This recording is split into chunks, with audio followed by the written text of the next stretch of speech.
Tapi ada satu poin, saya pernah titip di pemerintah. Saya bilang begini Pak, untuk konsep. Kalau kita ingin melihat Bone 20 tahun, 30 tahun, 40 tahun, 50 tahun ke depan, maka pilih anak-anak yang kualitasnya bagus di SMA. Lalu kuliahkan di luar negeri. Kalau kecenderungannya ke Australia, kecenderungannya ke Amerika, kecenderungannya ke Kanada, kecenderungannya ke Belanda, atau di belahan-belahan bumi manapun, ada komitmen mereka setelah kembali harus membangun Bone. Kalau anak-anak yang kuliah di pesantren, maka pemerintah menyediakan anggaran agar mereka bisa kuliah di Mesir, kuliah di Mekah, di Madinah. Begitu mereka kembali, nanti akan menjadi ulama di Kabupaten Bone. Sehingga ada kolaborasi antara yang kuliah di Timur Tengah dan kuliah di luar negeri, di negara-negara maju. Ada kolaborasi sehingga membangun Bone ini ke depan semakin baik. Itu tidak lain adalah kerangka keilmuan, dan itu sudah dilakukan oleh Nabi SAW. Kenapa ini penting Bapak Ibu? Karena orang kalau tidak ada ilmunya, itu bisa berbahaya. Satu contoh di Tanbirul Qulub, ada satu kitab Tanbirul Qulub. Itu ada satu cerita Bapak Ibu. Ada orang yang sholat, ada dua orang sholat. Yang satu diganggu oleh syaitan, yang satu tidak diganggu. Yang satu ditanya syaitan, kenapa engkau ganggu? Dia bilang, saya ganggu karena dia sholat tidak ada ilmunya. Yang satu ditanya, kenapa engkau tidak ganggu dia? Dia bilang, dia laksanakan sholat karena ada ilmu. Ini contoh sederhana Bapak Ibu, bahwa dalam hidup ini penting ilmu pengetahuan. Kenapa? Karena itulah yang akan menyelamatkan kita. Semakin meningkat ilmunya orang, maka semakin meningkat cara melihat keadaan dan cara memecahkan masalah. Saya mengambil contoh Pak Ibu. Kalau kita pergi ke mall belanja, di lantai bawah kita keliling-keliling di mall, maka yang bisa kita saksikan adalah lantai dasar. Tapi kalau mall itu berlantai 5, kita naik ke lantai 5, lalu kemudian kita melihat-lihat di sekelilingnya, maka semakin banyak yang bisa kita lihat. Artinya, semakin meningkat ilmu, semakin luas pandangan seseorang. Itu sebabnya Bapak Ibu, saya khawatir di tengah-tengah kemajuan seperti ini, masih ada saudara kita yang sering menyalahkan orang lain. Saya ulangi, di tengah-tengah situasi seperti ini, masih ada saudara-saudara kita sering, dan bukan sering, suka-suka menyalahkan orang lain. Saya khawatirnya itu tidak didasari dengan satu pandangan yang konstruktif mengenai ilmu pengetahuan. Karena itu Bapak Ibu, saya ambil satu contoh. Letu tapi saga ya Pak. Bapak Ibu sampai jam berapa ini? Apa ya dia tuh gak kecembu? Dia tahu betul tak cakar tuh? Belum. Bila aku lebih boleh di Palopo, aku cakar dulu ke Wairo Gilanda. Bapak Ibu yang dimuliakan Allah. Sekalipun saya asli Bone, tapi tugas di Yayan Palopo. Sebelumnya saya pernah tugas di rumah jabatan gubernur. Waktu Pak Min Syam jadi gubernur, saya menangani bidang keagamaan di rumah jabatan. Dan saya pindah ke Palopo. Waktu Pak Amin sudah tidak lagi gubernur. Almarhum Allahumma yarham. Nah, Bapak Ibu yang dimuliakan Allah, saya kembali ke poin tadi. Bahwa kalau 5 lantai bisa kita lihat, semakin luas ilmu itu, semakin bisa kita melihat banyak hal. Kalau misalnya orang melihat dari sisi sana, pasti beda pandangannya. Melihat dari depan, pasti beda pandangannya. Dari sana, pasti beda pandangannya. Tapi satu objeknya. Satu objek, Pak. Agama ini bukan sumber perpecahan. Tapi agama hadir untuk memberi rahmat. Sebagaimana Allah sampaikan, wa ma arsalnaka illa rahmatan lil alamin. Bukan menjadi sumber perpecahan. Apa ya rom kata salah surat ta makada ya komang mauliki de nang kana figo inabitta sinin na de ena figo nabitta de na si coco agamai bicara padipo bicarana bid'ah ya ko bid'ah alamaknya tanda surga tapi alamakna neraka. Jadi panitia masjid juga masuk neraka. Yang hadir duduk masuk juga neraka. Yang paling panas nerakanya yang ceramah. Ceramah, Pak. Angka selesai makro. Tapi saya bilang begini, dekna sininna nabi goe nabitta mancaji sunnah indori ummai. Nah dekna sininna nabi goe nabitta mancaji we akkecuer pada nola nabitta. Mage nasabah berarti kalau demikian kita menempati posisinya Nabi. Sementara Nabi adalah makhluk yang dibedakan dengan makhluk yang lain.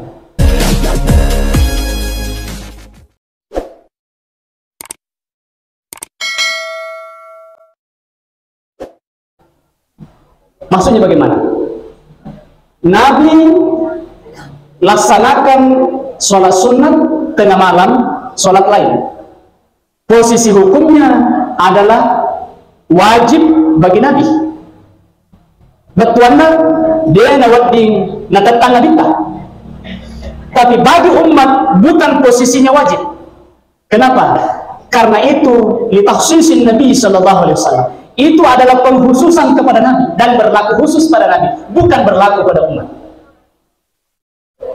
Nabi ada dua riwayat. Asra binena angkat maka ada 10 senti. Asra 10 senti. Bisa bayangkan roh 10 senti, Pak. 10 senti binena. Tapi kita dibatasi oleh konstitusi Allah melalui Al-Qur'an. Fankihu ma taba lakum minan nisa'i masna wa sulasa wa ruba' fa in khiftum alla ta'dilu fawahidah. Konsepsinya satu. Kalau mau tambah boleh 2, tidak boleh lebih 4 karena konstitusi Allah membatasi 4. Tapi bagi Nabi boleh lebih 4 karena takhsisnya bagi Nabi. Karena itu ada yang menjadi sikap Nabi, perilaku Nabi tidak menjadi tuntunan bagi umat. Aja natu mabela Pak. Komakadeki. Sininna tawe tama eri lalana ko burue di tanah mana imato oleh mungkar dan nakir. Pertanyaannya, man rabbuka wa man nabiyuka? Kira-kira kalau berlaku ini kalimat ditetapkan juga berlaku pada Nabi, maka mungkar berkata, Muhammad, siapa Tuhanmu? Allah. Siapa nabimu? Ada jawaban yang minta. Itu artinya ada takhsisinya, berlaku pada Nabi, tidak berlaku pada umat. Karena itu tidak bisa digeneralisasi. Karena itu ada kontrateks yang perlu dibangun di dalam kehidupan ini. Kenapa? Karena usaha-usaha ini adalah terstruktur dan juga masif dilakukan di Kabupaten Bone.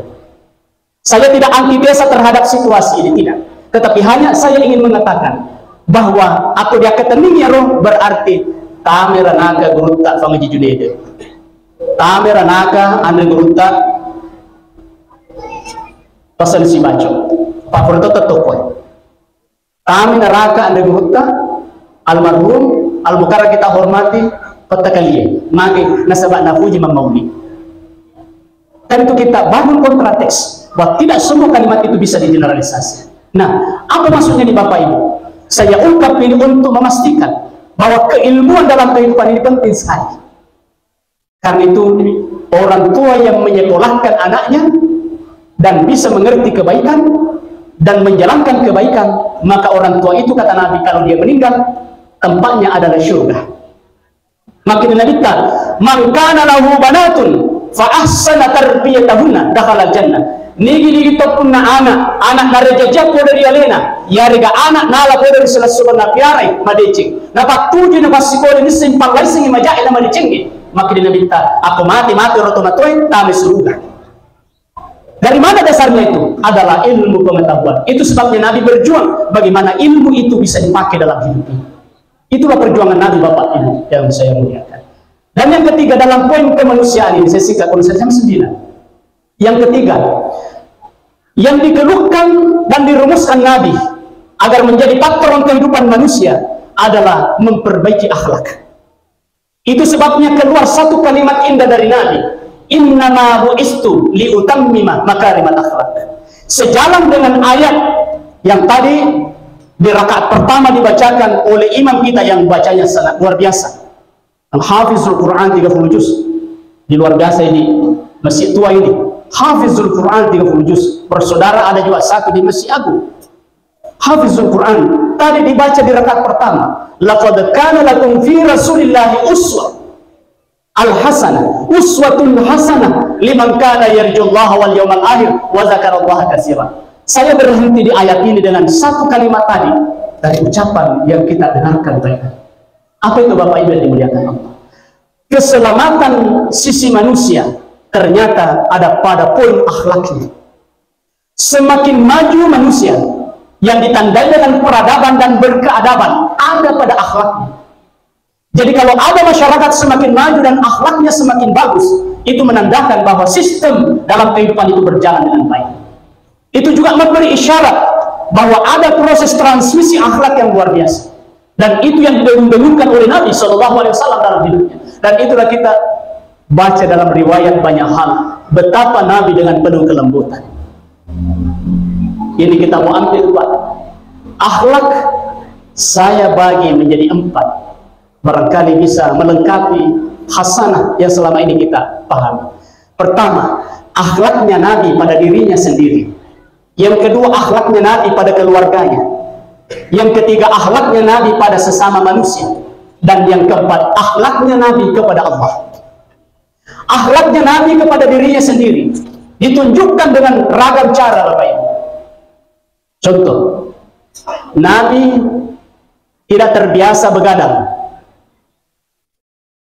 Kira-kira biasa kira begadang? Biasa letu tete siagar biasa ki mandu jadunya. Ini bawa selada ki mencuri Nabi. Begadangnya saja Nabi sulit diikuti. Kenapa? Karena Nabi setelah sholat Isya dia cepat tidur. Untuk apa? Menjemput sholat malam. Menjemput sholat malam. Kaci-cici Nabi tak kok engkau boleh lah negede Nabi tak. Yaro ini pa kate sepuluh doang. Yaro tu boleh tak menrumbi cerita. Yaro kong kata tahu to yaro di loke bola anak alus yaro pun boleh. Ya kong ke janna pak tanda itu janna na inta. Janna anak nama kadana kate siaga ni. Yaro ini tu boleh aja na tu makada kate sepuluh sedi makada ni masih mana pale. Kenapa Pak? Ini penting pemahaman ini. Memang diajarkan, Nabi mengajarkan hormati itu boleh tak, pakai lebih itu boleh tak, tapi maka itu Nabi tak. Ini itu boleh isengi aleta. Nabi dalam posisi ini Bapak Ibu memperlakukan dirinya. Kenapa? Karena kesehatan itu sangat mahal. Kesehatan itu sangat mahal. Dan itu yang diajarkan Nabi sehingga keluar format hidupnya Nabi. Apa itu? Makanan sepertiga, minuman sepertiga, napas sepertiga. Itu format kehidupan Nabi. Dan format berikutnya Nabi tidak makan kalau tidak lapar dan berhenti makan sebelum kenyang. Nabi makannya sedikit.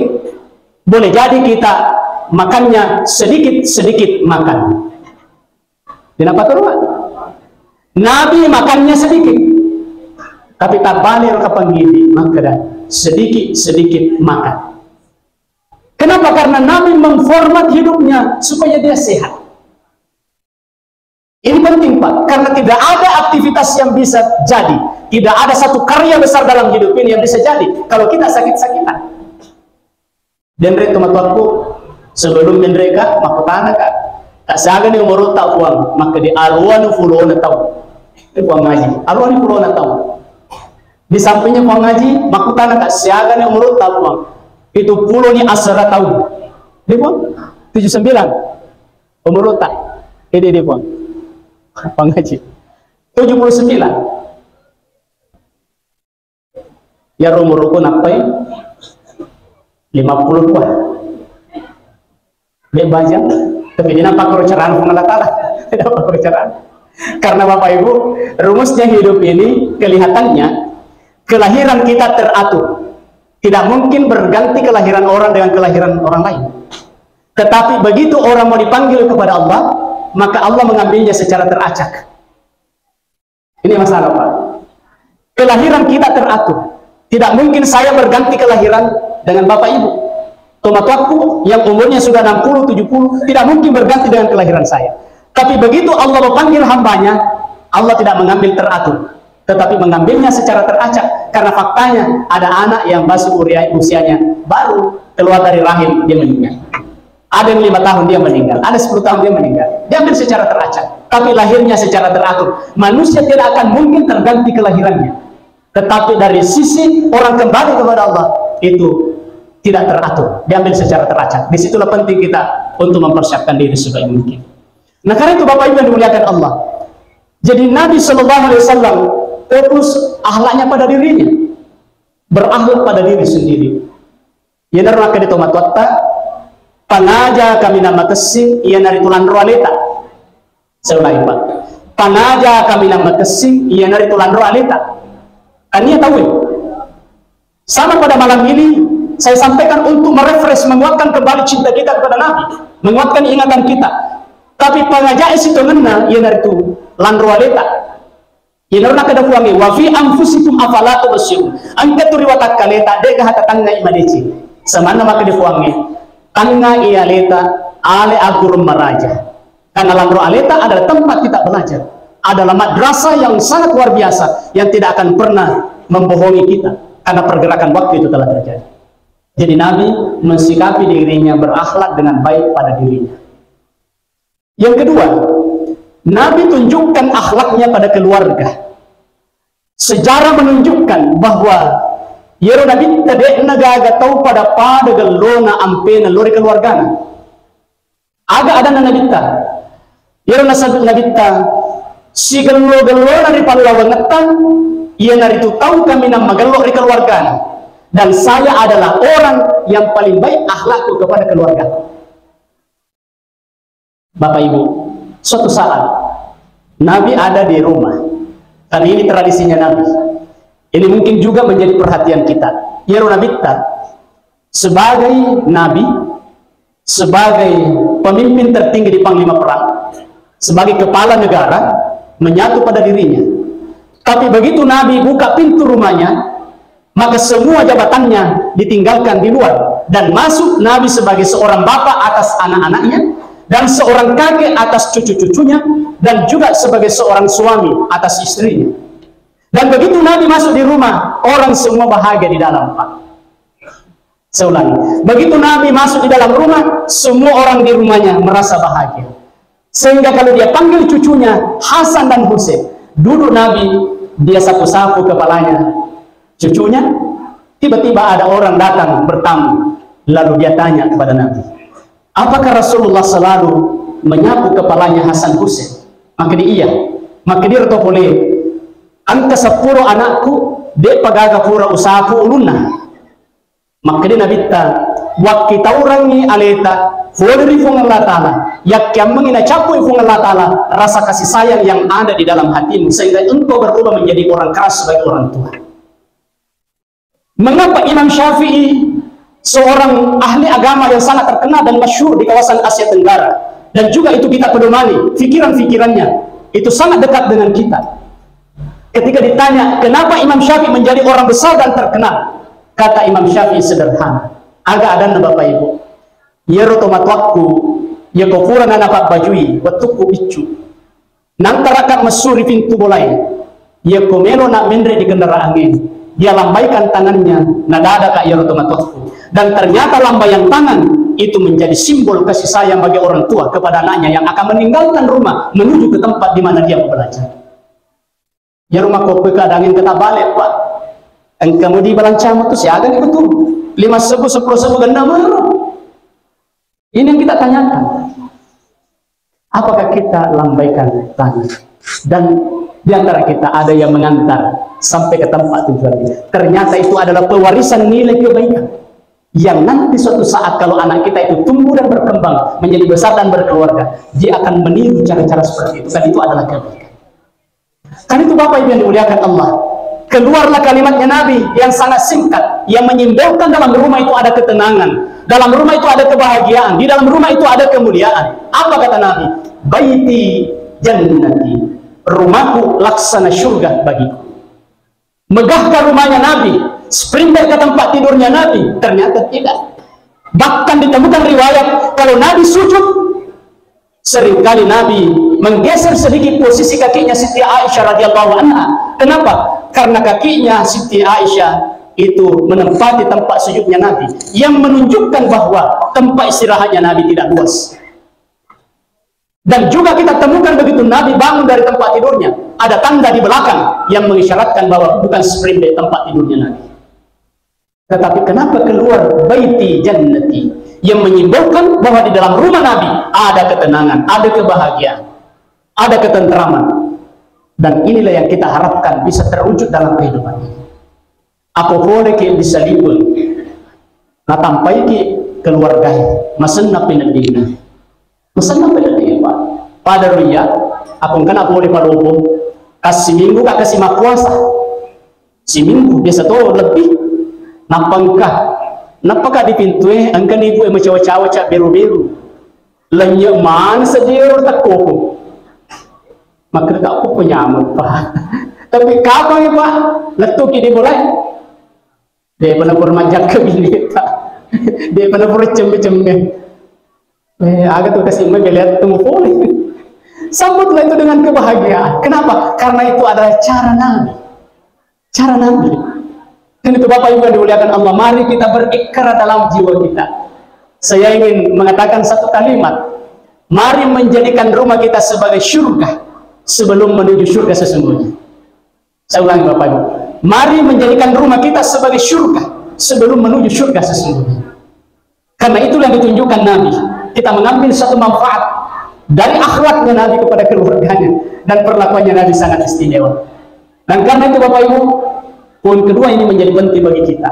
Dan yang ketiga, dalam kaitannya dengan sesama manusia, akhlaknya Nabi kepada sesama manusia. Saya tadi katakan Pak, dek nagaga tahu pada gelona ampena nabi talori padanda rupa tahu apa melu kisah di rumbi demak kedema gergelona nabita sinin na papijana tahu natiwi mana ni madecing wi ngerang andre guruta Pak majujune itu ya ko arawengi mengajar andre guruta ko angka to mangolo ya rona ngoluange mak bicara tahu agar orang jempukan mereka dan reguruta maka dan reguruta Al-Fatihah degaga ada nama diulang reguruta sanadina Al-Fatihah di setiap kebersamaan anu madece dipeletukan maka dia puang mak boleh cengketa di sampano alhamdulillah maka dia puang pure na bahagi cengke dua nala ya robat jamai na tarunga kicik di tapi rocek di lalatu sisa puang Al-Fatihah na tarima madece ya roh ini ada tawa nangis tawa dia gak majalo tapi akhlaknya dan melampaui itu tentu akhlaknya Nabi jauh di atas dari itu, tapi itu sudah diperagakan oleh seorang ulama yang merupakan al-ulama warasatul anbiya. Ini juga memberitahu kita bahwa orang yang mau menjaga relasinya dengan manusia, menjaga dengan baik, maka itu tadi perlu kita perhatikan bersama. Karena itu di dalam satu kalimat saya kutip, jangan pernah menzalimi orang lain sebagaimana kita enggan dizalimi. Berbuat baiklah kepada orang sebagaimana kita ingin diperlakukan baik.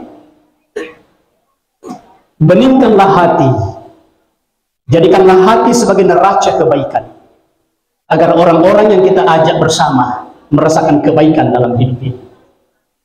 Bapak Ibu yang dimuliakan Allah, tentu jauh lebih baik apa yang diperagakan Nabi dalam ragam kebaikan-kebaikan. Tapi satu poin kita ambil itu Bapak Ibu, memberi balasan yang tidak baik dengan kebaikan. Yero ceritana Profesor Dr. Hamdan pernah tinggal di depan asrama ini dan menjadi rektor periode kedua pada saat ini. Sudah kak macam cerita maka dari Profesor Dr. Hamdan oleh kak Nasem memauli, tapi Yero rumah mauli pada amauli kang dibodi letu kari mulai maiga emale na pendre panitia letu na dijupandang upadangnya naku maka deka bagi-bagi ngangir tetangga pada itu dulu papur cila leta dia dulu papur sili sekolah maka dia anak-anak nasa maka dia anakku dia ulo malangit talo yero bali mulai maka dimagi na waktu na nasa buah mata asak paunan Dia itu nama Malaka. Maka dia Pak Profesor Hamdan. Komakiro nakalaki 2-0. Maka dia nak nabi ko bicarana 2-0 na dia tu mak golo. Maka dia ni Pak Profesor Dr. Hamdan. Jadi yero dendre masekke. Dia curi sekke na berarti dia curi konjana. Berarti kalah ke 1-0 karena kita mengikuti ketidakbaikannya. Bukankah kita perlu melakukan perlawanan atas ketidakbaikan? Bahwa ketidakbaikan itu dilawan dengan kebaikan. Tiwiran ini nak makin dia melo. Tiwiran makin dia melo. Akhirnya tidak dibawakan, istrinya yang bawakan itu Bapak Ibu. Dan itu sering terjadi dalam hidup ini. Aja na tu mabela. Si bali bola ki. Mangolo di roi bolata, mangolo di aja ini. Yero bolana sana surta. Mengiringi angingi boleh diajar. Matekai saman lori bolata masanggara ibali bolai maka dia ngingi masanggara itu bali bolata maka dia menengkah angkabon na letu tapi dia na tekena bau na bawa mateka magai nasaba ada hubungan yang tidak baik. Karena itu Bapak Ibu yang dimuliakan Allah, ternyata ini penting dalam hidup. Kebaikan kita dengan sesama manusia akan melahirkan kebaikan-kebaikan, dan itu sudah dicontohkan Nabi. Dan terakhir dari poin akhlaknya Nabi, akhlaknya kepada Allah. Kita sadar dengan sesadar-sadarnya, tidak ada manusia seagung dan semulia Nabi yang memiliki koneksi dengan Allah yang luar biasa. Ibadahnya tidak diragukan, dan itu adalah fragmen yang luar biasa dalam hidup ini. Itu menjadi teladan bagi kita, sehingga keluar kalimat Allah dalam hadis qudsi, agana subhanahu wa ta'ala, ufuji witosugi nama kacua naike lebih pi ufujinna nariko kasiasi na idoremu pamabile ucecce to kasiasi masekke na ke lebih di ucecce na iya to pasugi iya to pamasekke ufuji we to kasiasi mapakatuna ale na ke lebih di ufujinna nasab umalatala nariko iya rodendre to sugi napakatuna ale ufuji ucecce wi iya to sugi na matampo na ke lebih di ucecce na iya to pasugi iya to matempo kira-kira dikatakan dalam hal ibadah. Maka di Allah Ta'ala ufuji wito matua na matinulong asampaja na lebih di ufujinna nariko anak darah dan yakan lolo na matinulong asampaja ucecce anak darah dan yakan lolo na makutu asampaja na lebih di ucecce na iya toba to matua iya toba pada makutu asampaja. Bapak Ibu yang dimuliakan Allah, alusulaga Allah Ta'ala. Karena itu Nabi membangun relasinya dengan Allah luar biasa, dan itulah akhlak yang ditunjukkan. Kan itu Bapak Ibu dalam poin yang keempat kaitannya dengan akhlak. Ampena nabi talori alena, ampena lori pada narwata, lori keluarga, lori pengelatan. Mari kita tiru pelan-pelan yang menurut kemampuan yang bisa kita tiru. Yang kedua, apa napi cek dulu? Dendre. Setengah nih 10. Mungkin lebih cakar kado. Cakar dua agar rumah paham. Sudah setengah 10 ini Bapak Ibu. Saya selesaikan 2 poin, saya persingkatkan. Dan 1 poin tadi, visi Nabi adalah visi kemanusiaan. Yang tadi saya kembangkan menjadi poin-poin itu yang bisa kita pahami bersama secara pelan-pelan dan bisa menjadikan cermin dan sekaligus berkaca pada kita dan berusaha untuk menjadikan poin itu bagian langkah-langkah kehidupan kita. Yang kedua, Bapak Ibu, visi Nabi adalah visi keduniaan. Bahwa dalam hidup ini, kalau di format doa yang diajarkan Allah, Rabbana atina fid dunya hasanah, itu memberi pesan bahwa Nabi memformulasi visinya agar manusia sejahtera dalam hidup ini. Karena itu Nabi memberikan aturan, setiap orang harus bergerak untuk bekerja. Karena itu dalam diktum hadis Nabi dijelaskan, orwane kaminan na cecci agama tak na senadita ia na tu orwane mondro dimulai na kadukui aje na nasabakutu naike orwane kaminan na puji agama ia na tu orwane mesu ifo dari mulai saparang dan le makunriye. Itu sebabnya dalam bahasa Arab, afwan syekh, bahasa Arab makadai orwane betuana rajulun ia ko dibale rajulun mancaji rijulun betuana aji.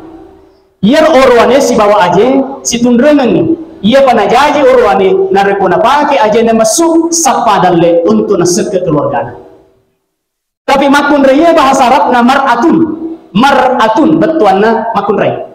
Aku dibalik ibarisina mir'atun betuanna cermin. Jadi makun raya dia nule masarang si bawa cermin. Tegi mondongka ke cerminna. Namukai kasena ang kecambina. Lepangi di motor yang kespiona lepangi macam ni. Koi di elif angka korcete tabajo-ajo rupata macam itu. Tidak ada tempat tidak bercermin. Nah kia yang salah Bapak Ibu, kalau ada perempuan mau bercermin tidak ada cerminnya karena laki-lakinya nabuku alena nasabak kutu. Itulah perimbangan dalam agama. Sehingga menjadi penting bahwa Nabi mengajarkan raihlah kehidupan ini sebaik-baiknya, karena itu akan mendukung perjuangan di dalam rangka menegakkan prinsip-prinsip agama. Kenapa Nabi bisa berjuang dengan sempurna? Karena di backup oleh seorang perempuan habis hartanya bernama Siti Khadijah radhiyallahu anha. Ada Utsman bin Affan habis hartanya, nah lolo ulama Nabi untuk mendukung perjuangan Nabi. Inilah pentingnya Bapak Ibu. Memang dunia ini kita butuh sahabat. Sahabat Nabi tahu bukan lalana kita ashabur Rasul. Ternyata ada 1014 sahabat Nabi yang menurut dalam rumus ulama-ulama hadis 1014 sahabat Nabi. Jadi artinya Bapak Ibu, untuk menggandeng kebaikan dalam mewujudkan kebaikan dunia ini butuh sahabat. Itu sebabnya dalam ilmu sosial namanya relasi. Dalam ilmu agama namanya silaturahim. Dalam ilmu sosial namanya relasi. Dalam ilmu agama namanya silaturahim. Sehingga makin Nabi tani gini gitu magelok silaturahimna masempoi dan lekna palampe umurna. Siapa yang bagus relasinya dengan manusia, maka dia akan mendapatkan kebaikan dalam hidup ini. Tapi siapa yang tidak bagus relasinya dengan manusia, tidak bagus silaturahimnya, maka dia akan kesulitan hidupnya. Nah karena itu Bapak Ibu, mari kita betul-betul menjaga ini. Kalau bukan relasi, saya tidak di sini, Pak. Kalau bukan silaturahim, saya tidak berada di sini. Melalui media sosial, melalui telepon, komunikasi dengan baik. Ternyata itulah kehidupan. Ada teman Saturdin, kemarin malam saya ceramah di perumahan dia. Ceramah seperti ini. Dia cerita mengenai rumah tahfiz yang mau dibangun. Tanahnya harganya 55 juta. Tidak ada uangnya, Pak. Begitu dia sholat subuh selesai, ada orang yang datang sholat subuh di masjidnya, di Masjid Nurul Yakin. Itu bola coba ke sana sedikit di perumahan dia. Itu ternyata orang itu kerja di Freeport. Dia bilang saya mau beli tanah, bangun rumah tahfiz, tapi tidak ada uang saya. Dia bilang besok saya akan transferkan 55 juta. Dan itu ditransferkan, Pak. Hanya relasinya sebentar saja, melalui komunikasi sebentar, tapi mendatangkan kebaikan. Bagaimana dengan orang yang berelasi begitu lama, tapi tidak bisa menghadirkan kebaikan? Karena itu mari kita membangun kebaikan dalam dunia ini, sebagaimana dicontohkan oleh Nabi. Bahwa kalau kita ingin kebaikan di dunia ini, perbaiki relasi kita, perbaiki hubungan silaturahim akan mendatangkan kebaikan. Dan karena itu Bapak Ibu, visinya Nabi di dunia berhenti, karena Nabi menyadari bahwa setiap manusia ada masanya, maka manusia melanjutkan visi keakhiratan. Dan inilah yang terakhir saya sampaikan. Visi keakhiratan Nabi berlandaskan pada visi keduniaan. Terbangun dunia yang baik memungkinkan terbangun di akhirat kelak akan baik. Tapi ada catatannya, Pak. Begitu kita ada yang diberikan titipan dari Allah, ada ilmunya pemilih Hanafi, pemilih Surya Indah. Apa ilmunya? Saya ingin bagi ke kita. Dan tentu Al-Mukarram tahu, persis kita tahu semua. Apa ilmunya, Pak? Saya kaget juga. Sejauh itu dipikirkan. Pulang dari Tanah Suci sebelum Corona, beliau telepon saya. Saya datang di kantornya di Jalan Sukawati. Lalu dia cerita perjalanannya. Lalu dia tanya, bagaimana sekolahnya yang dibangun? Saya bilang, alhamdulillah sudah naik lantai 2, tinggal mau diatapi. Ambil kalkulatornya, baru dia hitung berapa jumlah seng yang akan disumbangkan. Sudah itu, dia bilang berapa ukurannya itu sekolah. Saya ukurkan, lalu kemudian saya kasih tahu. Lalu dia bilang, lantainya semuanya saya yang tehen. Lalu saya bilang, Fongaji, matana kari idi, Nasaba waktu namero fondasi takiringa ka sembeng 100. Apa katanya Pak?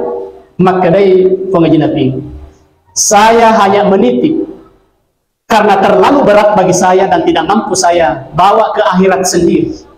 Karena itu saya titip di mana saya bisa tempati menitip. Sekolah adalah tempat saya menitip. Kopi matu di akhirat ufalupung. Coba Pak, kopi di akhirat ufalupung.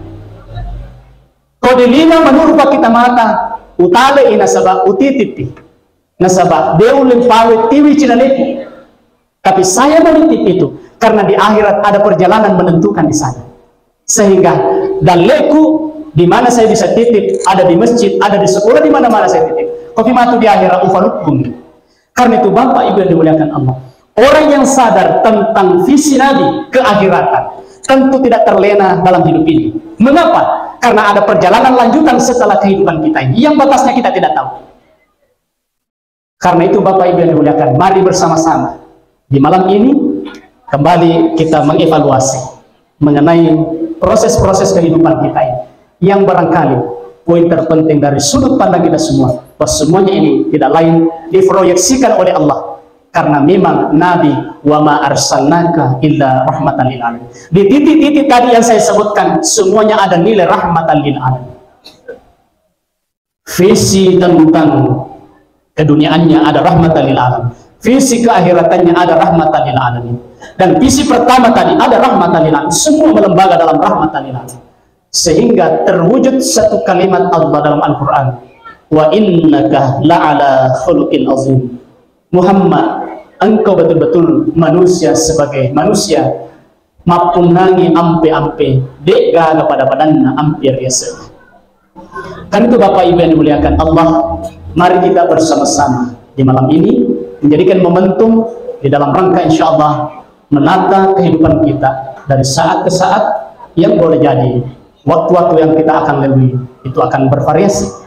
Dan atas bervariasi memungkinkan kita menghadirkan karya-karya terbaik yang kita sebut dengan amal terbaik. Mari Bapak Ibu yang dimuliakan Allah Subhanahu wa Ta'ala, saya kunci ceramah saya. Hadirkanlah di dalam jiwa kita sebagai orang yang tidak suka menyimpan dendam, tapi hadirkanlah dalam jiwa kita orang yang suka memberi maaf. Karena yang kita bicarakan pada malam ini adalah orang yang tidak pernah menyimpan dendam di dalam hatinya, tapi dia terus menata hatinya, membersihkan hatinya, karena Nabi sadar ada saatnya kembali kepada Allah. Yauma la yanfa'u malun wala banun illa man atallaha biqalbin salim. Saatnya kita kembali, tidak ada orang yang membawa hartanya, tidak ada gunanya. Anaknya juga tidak akan berfungsi lagi. Dan satu-satunya yang diperhitungkan Allah adalah man atallaha biqalbin salim. Orang yang datang bertemu dengan Allah membawa hati yang penuh dengan keselamatan. Mari kita jadikan itu sebagai momentum di dalam rangka insya Allah menjadikan diri kita ini semakin baik. Dan pada akhirnya belajarlah pada Nelson Mandela, bukan orang Islam, di penjara begitu lama, tapi begitu keluar dia bilang begini, Pak, ini penting untuk saya tutup ceramah saya. Apa kata Nelson Mandela? Tidak ada lagi kebencian dalam hatiku. Semua orang yang terlibat memenjarakan saya sudah maafkan. Kalau saya keluar dari penjara dan memelihara dendam itu, maka itu artinya saya keluar dari penjara menuju penjara baru. Dan dendam itu adalah penjara bagi saya yang merusak sistem kehidupan saya, dan pikiran saya pasti rusak. Oleh karena itu, semua orang saya maafkan. Nelson Mandela tidak menganut la ilaha illallah Muhammad Rasulullah, tapi dia memiliki sikap seperti sikapnya Nabi, memberikan maaf. Mari kita sudah menggandeng la ilaha illallah, menempatkan dalam jiwa dengan baik. Mari kita ikuti Nabi Sallallahu Alaihi Wasallam. Demikian, terima kasih atas perhatian dan mohon maaf atas segala kekurangan. Dan kepada Allah kita kembalikan. Semoga insya Allah malam ini menjadi berkah untuk kita semua. Billahi taufiq wal hidayah. Assalamualaikum warahmatullahi wabarakatuh.